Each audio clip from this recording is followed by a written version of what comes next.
నమస్కారం, welcome to జనం కోసం జర్నలిజం న్యూస్.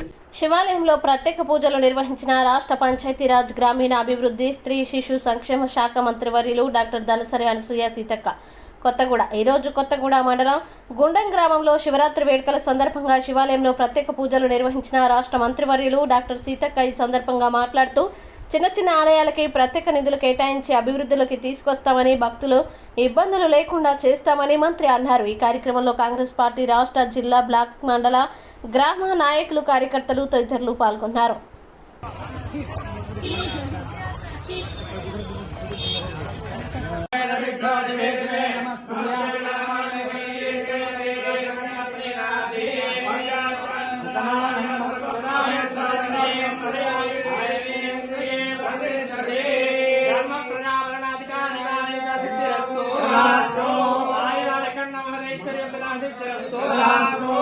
పదవి అధికార నిర్మాణ యోగ్యత సిద్ధిరస్తు.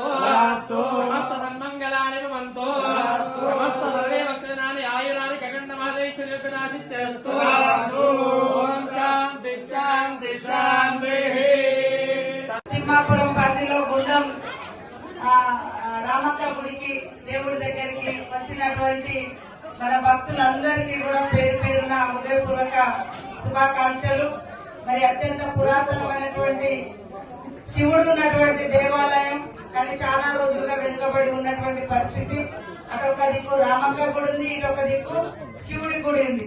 ఇక్కడికి కూడా మరి ఇటు మన కొత్తగూడ, గంగారం, గూడూరు, నర్సంపేట, ఖానాపూర్, నల్లబెల్లి మండల వాస్తవ్యం కూడా వస్తున్నందుకు వాళ్ళందరూ కూడా భక్తులకు అందరికీ స్వాగతం, సుస్వాగతం తెలియజేస్తూ ఆ తల్లుల యొక్క, దేవుడి శివుడి యొక్క, శివ పార్వతుల యొక్క దీవెనలు మనందరి మీద, మీ అందరి మీద ఉండాలని, మీరందరూ సుఖ సంతోషాలతో, పాడి పంటలతో సుఖంగా ఉండాలని కోరుకుంటూ, మరి ఈసారి భక్తుల కోసం ప్రత్యేకంగా మరి స్నానాల కోసం 25 లక్షలతోటి మెట్ల నిర్మాణం, అదే విధంగా షెడ్ కూడా నిర్మించడం జరిగింది.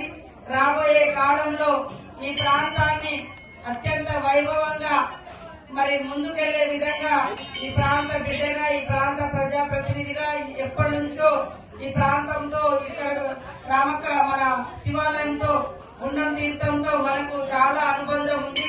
కాబట్టి ఈ యొక్క రోడ్డు కూడా డబల్ రోడ్ అయ్యే విధంగా రాబోయే రోజులలో తొందరలోనే ఇక్కడ నుంచి డైరెక్ట్ గా నల్లబెల్లి మరి ఏదైనా ఇటు మరి ఇటు కొత్తగూడ కూడా కలిసినట్టుగా డబల్ రోడ్ కూడా నిర్మాణం అవుతుంది.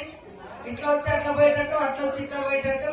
తర్వాత ఇంకా ఏమేమి పెండింగ్ ఉన్నాయో అవన్నీ చూసుకొని రాబోయే జాతర వరకు ఇంకా మెరుగైన సౌకర్యాలు కల్పిస్తామని తెలియజేస్తూ, ఇక్కడికి వచ్చినటువంటి శివపార్వతులు మరియు రామక్క భక్తులందరికీ కూడా హృదయపూర్వక స్వాగతం, సుస్వాగతం, నమస్కారం.